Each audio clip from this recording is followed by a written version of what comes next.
Colorado scores a win in its fight back against President Trump's retaliation over election rigging claims. America's most significant meatpacking strike in decades began today in northern Colorado. Colorado's health care plan for immigrant mothers and kids is way over budget, and it's never too early to gain an appreciation for poetry. Kindergartners really like the word stinky. It's a great word. It describes a lot of the news, and it's next. Colorado is fighting back against President Trump's retaliation against the state and notched a win in federal court today, one of two big developments in the last 24 hours in this months-long struggle between the federal government and Colorado. A federal judge in Denver just blocked a threat by the feds to cut off food aid for low-income Coloradans. The federal government's move came couched as an audit to recertify every single SNAP recipient across 5 metro area counties in just 30 days' time. The state said that wasn't reasonable. And today, a judge sided with the state, saying it sure looked like the Trump administration is just trying to punish Colorado for keeping Tina Peters in prison for her breach of election systems. District Court Judge R. Brooke Jackson dissected the feds' demand on a number of levels, saying there wasn't proper notice, that it violated existing food stamp rules, and that it was clearly political targeting. And today, a new lawsuit aims to save NCAR, the weather and climate change lab in Boulder that's being dismantled by the Trump administration. This lawsuit says the move is not about science, it's about punishing Colorado for using mail-in ballots and keeping Tina Peters in prison. The lawsuit comes from a group of 100-plus universities with science programs. They say the Trump administration is trying to take apart NCAR, quote, to coerce and punish Colorado. President Trump has been clear that his retribution against Colorado is tied to the state's use of mail-in ballots, which Trump says are corrupt, even though Trump himself votes by mail, and also has tied it to Tina Peters' 9-year sentence in prison for hacking or sneaking a hacker into Colorado's voting systems in an unsuccessful hunt for fraud. One of America's largest meatpacking plants sits silent in Greeley tonight as workers strike outside. JBS is the world's largest meat processor, and they have moved their production out of Weld County for this strike. Our Mark Salinger introduces us to some of the employees on the picket line. In the middle of a workday in Greeley, one of the largest beef plants in the country sits nearly silent, while the picket line across the street grows. We're striking. Thousands of people from dozens of countries all over the world work at the JBS meatpacking plant. Bienvenu is one of them. I'm from Benin in West Africa. He represents the union inside and has been here for 7 years. I'm very proud to see my co-worker come out with me and then show JBS that they really want something from them. Nearly 4,000 employees went on strike at 5:30 this morning after months of failed negotiations for a new contract. The union says JBS forces people to pay for protective equipment and isn't offering fair wage increases. JBS denies that and says the wage increases are in line with the national average. It's very dangerous to work over there. I wish they heard from our voice what we're doing today and then give us what we want. JBS is made up of immigrants. More than 50 languages are usually spoken inside. Yo soy de Ciudad Juárez. Yvonne Santiago is from Mexico and has worked here for 10 years. Estamos pidiendo lo justo. She says they're asking for fair pay and increased safety standards in a job that's dangerous and difficult. It feels good. It feels to have people showing their employer what they want from them. Today is day one. Bienvenu says they're prepared to strike as long as needed. We're telling JBS what we're feeling inside while working. As thousands of people from all over the world take on one of the biggest food producers in America. Yes, more than proud. JBS says it produces enough food for 280 million meals every single day. Their products are everywhere and nearly impossible to avoid if you eat meat. The company says it's moved production to other JBS plants to minimize the impact of the strike on the entire country. It's the first strike in the meatpacking industry in more than 40 years, Kyle.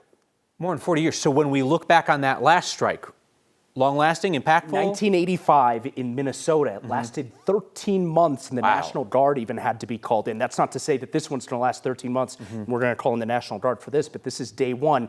We'll see where it goes from here. Enormous consolidation within that industry. JBS is huge. They're a huge operator, yeah. Something like 75% of the entire industry is controlled by 4 companies. Yeah. You can imagine the impact. It's easy to forget because they're in our backyard. People know Swift, they know JBS, but yeah, they're a big worldwide player. Mark, thank you. A state program providing health care for some immigrant children and pregnant women is costing about 7 times as much as predicted, according to nonpartisan staff at the state capitol. This comes as the state is dealing with a large budget shortfall, and any government spending on people here without legal authorization is being closely scrutinized these days by the Trump administration. So Colorado is one of several states that uses state-level funding to provide health insurance coverage to children and pregnant women in the U.S. without permanent legal status. Legislators set up some of those state programs before Colorado's surge in immigration in 2022 and 2023, and now they're looking at higher than anticipated costs. Last week, nonpartisan budget forecasters said the program Cover All Coloradans was on track to cost $104 million this fiscal year. That's way above the original estimate of $14 million a year. So now legislators are looking at service cuts, like capping dental benefits and ending long-term specialized care for kids with disabilities. It's not clear how much money the cuts would save, though, because economists at the Capitol are warning that if they cut money from this program, it might just be spent elsewhere, like on emergency care. Some providers can't or won't turn away these people if they show up, so you're going to get likely an increase in uncompensated care. And we still cover emergency services for these people. So if they're not getting preventative care, our emergency service costs may go up. So these cuts still have to be approved by the full legislature, and there are Republicans in the minority at the Capitol that are pushing for even more significant cuts, like ending that subsidized care for non-citizens altogether. Cities and counties across the state are going to have a harder time staking out a tough-on-crime stance after a recent ruling from the state Supreme Court. Local courts say they're really handcuffed by these new rules, which limit the sentences that they can impose. Our Angeline McCall explains. Across the state, cities and municipalities are rushing to revisit what kind of sentences they can hand out. Yeah, it's a lot of offenses. Presiding Judge Katie Kurtz in Arvada Municipal Court says she and other municipal judges now have less say over sentences for about 30 offenses, charges like assault or trespass, just to name 2. So for us, the impact is to make sure that we are completely in line with state sentencing laws when it comes to offenses that have a comparable state counterpart.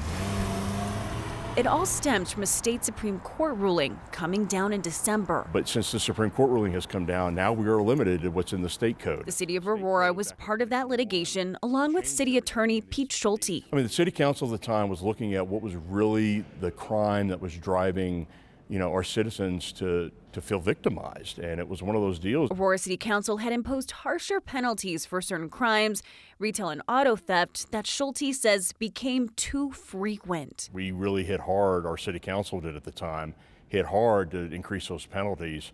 And there are some members of city council that believe that helped curb some of the criminal activity in those realms. The state Supreme Court ruled municipal sentences cannot be harsher than state penalties.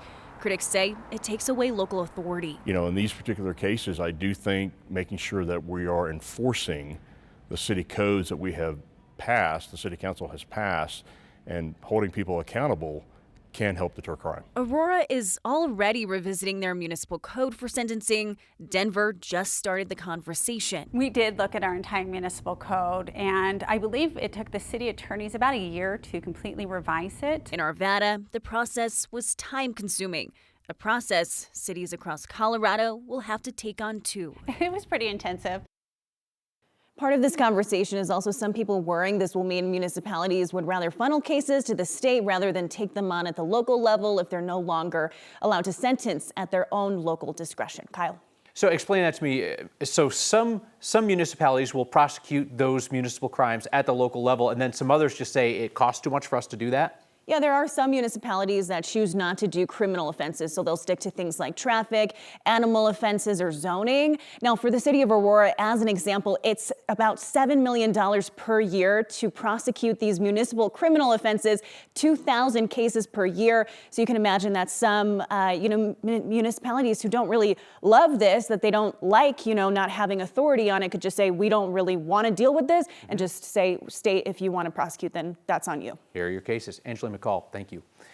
The former co-owner of a funeral home in southern Colorado who helped her ex-husband hide nearly 200 decomposing bodies was sentenced to 18 years in prison today. Carrie Halford faced up to 20 years in prison on a federal charge for defrauding the families who came to her Return to Nature funeral home in Penrose.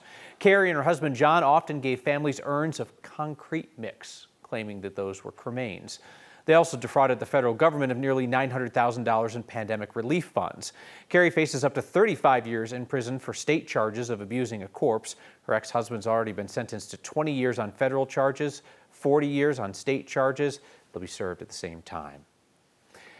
I will say, one common thread through 301 of your weekly Word of Thanks microgiving campaigns. You love Colorado's animals, big and small, pets, wildlife, you love them all. Your latest weekly effort, between one-time donations and monthly giving to the Word of Thanks Fund, has raised about $75,000, which will be split between the Greenwood Wildlife Rehabilitation Center and the Rocky Mountain Raptor Program in northern Colorado. You've raised almost $18 million for Colorado's nonprofits, doing just like that. One $5 donation at a time, week after week. Continue to tell me about the nonprofits in Colorado that you admire, the nonprofits making a difference in your community. Email next@9news.com or text me anytime, 303-871-1491. There were 14,000 people at a women's hockey game yesterday that featured no team from Denver. Mayor's got a nice chandelier, but Denver doesn't have many women's sports teams. Why the city's bid for more female franchises hasn't gotten off the ground yet. And a new project allowing some young students to become poets for a day. Give young kids control over words and interesting things happen next. The fire that forced people out of their homes in northwest Fort Collins last week was the result of a power line that came down in high winds. No surprise, but now it's official. Poudre Fire Authority says it was a tree that came down on power lines. Wind gusts were 50 to 60 miles per hour at the time. Fire burned about an acre on the southwest side of Terry Lake. Firefighters quickly got it under control, and everyone was allowed back home. Meteorologist Chris Bianchi, as we look ahead to the potential record high temperatures this week, I feel like every time we see weather extremes, there's always somebody in the comments going like, oh, it's not so bad. I've seen that. It's fine. Yeah, BS you have. No, people have not seen this before. You have not seen this time of year. This is, Kyle, a mid-June heat wave that we're going to see in the middle of March. This is truly historic, off-the-record stuff, and we're going to get into the reasons why in the coming days, but I want to give you the facts here to start things off. The current hottest March temperature on record, I'm going to show you the 7-day in just a second, but the hottest March temperature on record, 84, March 26, 1971. Earliest 90 on record, April 30th, 1992. And we are likely talking about 4 straight days at or above 80. On record, since 1872, we've had 15 total days in the month of March at or above 80. We're going to have 4 straight days. Those never happened on record. We do have a fire weather warning, northeast plains for tomorrow as we start to kick up those winds a little bit, and that'll give us some of that warmer air. But it's this ridge of high pressure here, folks. Again, this map may not show it necessarily, but this is 4 standard deviations above average. Point being, this is 4 times stronger than our average high pressure this time of year. And this is the reason why we're talking about not just, ooh, it's going to be warm in March. You truly, as Kyle was saying, you've not seen this kind of heat here before. In fact, we're going to go from 5 degrees this morning at the airport officially. I'm cheating a little bit there, but 80 to 85 on Thursday. That's an 80-degree spike in 80 hours for us in Denver. And those temperatures, remember what I was just talking about. 84 is our warmest March temperature on record. We're going to be at 85, 85, 87, and making a real run at 90 degrees. Again, we have not seen heat like this on record, and that is going to melt off our snowpack and lead to, unfortunately, an expansion of drought likely across Colorado as well. More than 15,000 fans went to a professional women's hockey game yesterday featuring 2 teams that weren't even from Colorado. And over the weekend, our professional women's soccer team played its first match. So, are we looking at a potential boom for women's pro sports teams in Denver? So, Denver made a push for a WNBA team in 2023 when the league was considering expansion. The ownership group behind that bid was led by Rob Cohen. He's the guy who ended up landing the women's soccer team in Denver. Cohen told us today his group in 2023 was not particularly close to landing that WNBA team. He said part of the reason is there's not an existing place for them to play.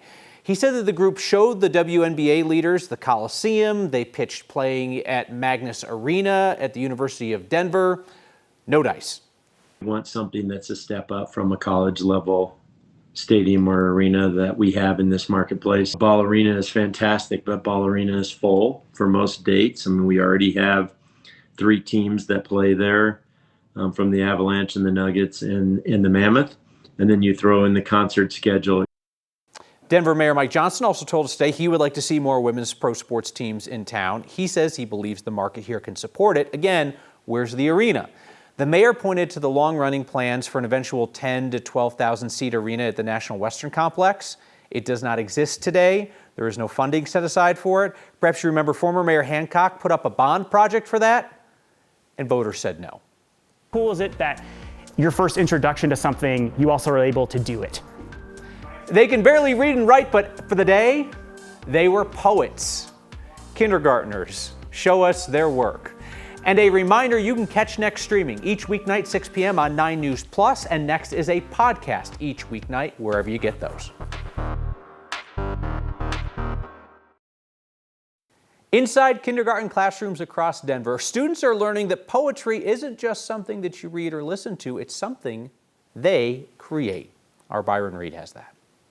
And we're going to make another remix today. Words can be powerful. We are providing them with the tools that they need to make it through both the really happy times and the really not so happy times. It's a point of view Pete Fay doesn't want to see weaken. I think it's really important to show young students, especially students as young as kindergarten, that poetry is a way for them to express themselves. That poetry is writing. Fay is the Library Services Coordinator with Denver Public Schools. He's at Bromwell Elementary launching a program to get more students interested in poetry. I'm calling it the Kindergarten Poetry Project. So in an effort to get kindergartners interested in poetry, to teach them about poetry, and more importantly, to get them to write poetry. I need 3 place words. The project is a new initiative from the district that strengthens literacy, vocabulary, and self-expression. I teamed up with Asia Fox, who is the poet laureate in Aurora, and she wrote a poem for Denver's kindergartners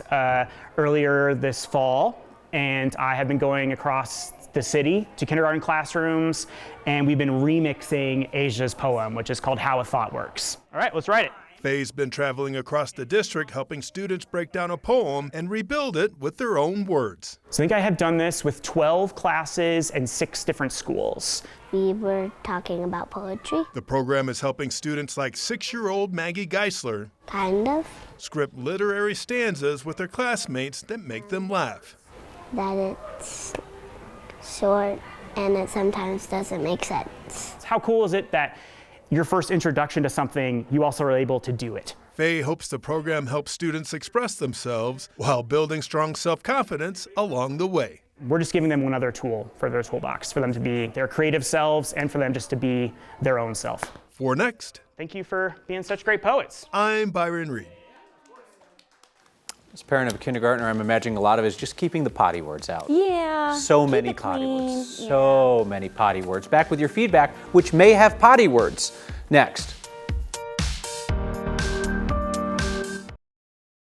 Feedback tonight from Karen, who writes, "Thank you, Kyle, for continuing to bring NCAR news to the forefront so people can see how important its work is to our state, country, and world." I appreciate that note, Karen, and I think sometimes it's easy to take institutions for granted, right? And NCAR has been an institution both in Colorado and in America since 1960, contributing a lot of the knowledge that has led to our understanding of the weather and the world, and the climate, and so forth. At the end of the day, the job of the scientists there is to keep us safe. It's very, very easy to take that work for granted. And now it looks like that lab is going to be dismantled. Trump administration says a lot of its work will continue elsewhere. Text, love the jacket tonight, Kyle. What is its history?